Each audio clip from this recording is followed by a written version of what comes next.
आता सगळीकडे एक चर्चा आहे की जुई यावर्षी लग्न करते.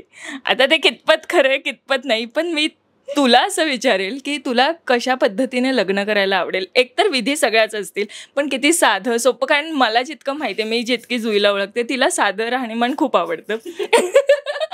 नाही, मला ना नीलम सगळ्यात पहिलं म्हणजे मला बरं झालं तू हा प्रश्न विचारलास. मला बरेच दिवस या विषयावर बोलायचं होतं. हल्ली जी लग्न मी बघते ना, ती लग्न नाही आहेत, ते इव्हेंट असतात मोठे. मग इतका भपका असतो सगळ्याचा. मग तुमचे काय ते लग्नाचे इव्हेंट मॅनेजर्स असतात, तुमचे कॉस्ट्युम कर्टसी, तुमचं नेल्स कोणी केले, तुमचं हे कोणी केलंय, तुमचे गार्लंड्स कोणाकडून आले. म्हणजे मला असं होतं, ह्या एवढ्या सगळ्या भपक्यामध्ये तुमचे फिलिंग्स तरी राहतात का तेवढे? आणि आपलं आहे ना, इंटिमेट आहे ना, आपले परिवार, आपले फ्रेंड्स, आपले जे वेलविशर्स आहेत त्यांचं आहे ना ते, म्हणजे दॅट इज किती इंटिमेट अफेअर आहे ते.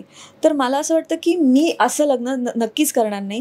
त्यापेक्षा मी जो काय त्याला खर्च होणार असेल, लिटरली म्हणजे आपण म्हणतो ना आपण की आपण लंगर लावू एक वेळ, अन्नदान करू तेवढ्या पैशाचं, की माझं लग्न आहे आज, एवढ्या पैशाचं, एवढ्या लाखांचं अन्नदान. पण मी असा भपका नाही करणार. ऑफकोर्स छान चौकी म्हणजे आपल्यानुसार छान व्यवस्थित सगळं छान असेल, पण हा जो भपका असतो ना हल्ली, एक इव्हेंट केला जातो, तर मी माझ्या लग्नाचा इव्हेंट नाही करू शकणार. म्हणजे मला भीती वाटते का या गोष्टीची, की म्हणजे आपण कमवत असतो पैसे वगैरे सगळं ठीक आहे, पण किती किती गोष्टी म्हणजे उडवाव्या, त्यापेक्षा ते पैसे आपण पुढे संसारासाठी वापरू शकतो ना, या सगळ्या गोष्टी. आणि पैसा हा प्रत्येकाला लागतच असतो. आणि मी कमवते म्हणून मी उडवले नाही, माझे वडील करून देणार आहेत म्हणून त्यांचे उडवले नाही. मला हे स्वतःच पटणार नाहीत या गोष्टी, की एवढे लाखांचं लग्न केलं, तेवढ्या लाखांचं लग्न. नो. मला म्हणजे माझ्या ना, मी हल्ली फोटोज बघते ना ग मीडियावरती, तर माझं असं होतं की बापरे, प्रेशर येतं मला, की हे सोसायटल प्रेशर आहे हल्ली, की असंच लग्न करावं लागतं. तर मग बरं आहे ना मी अजून नाही केलंय ते.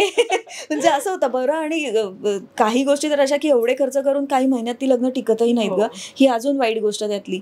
पण मी नक्कीच असं नाही करणार. छान शांत मस्त लग्न असेल माझं, आणि आपली माणसं जी असतात ना ती सगळी असतील, आणि असा भपका नक्कीच नसेल. त्यापेक्षा मी काहीतरी सोशल गोष्ट करीन तेवढ्या पैशांची. त्या लग्नात आम्हालाही बोलू. ऑफकोर्स तुम्ही सगळे असणार आहात. तू तर माझी कॉलेज एक्समेट आहेस, म्हणजे एक्समेट पण नाही, ज्युनियर आहेस.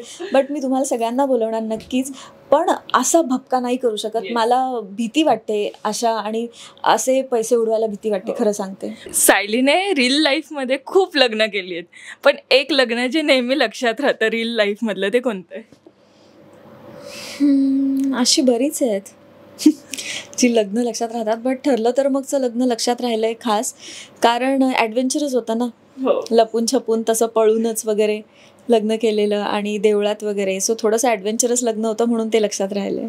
मराठी मनोरंजन सृष्टीमधील मालिका, चित्रपट, नाटक तसेच कलाकारांबद्दलच्या नवीन अपडेट्स जाणून घेण्यासाठी नक्की सबस्क्राईब करा इट्स मज्जा मराठी या आपल्या नवीन यूट्यूब चॅनलला.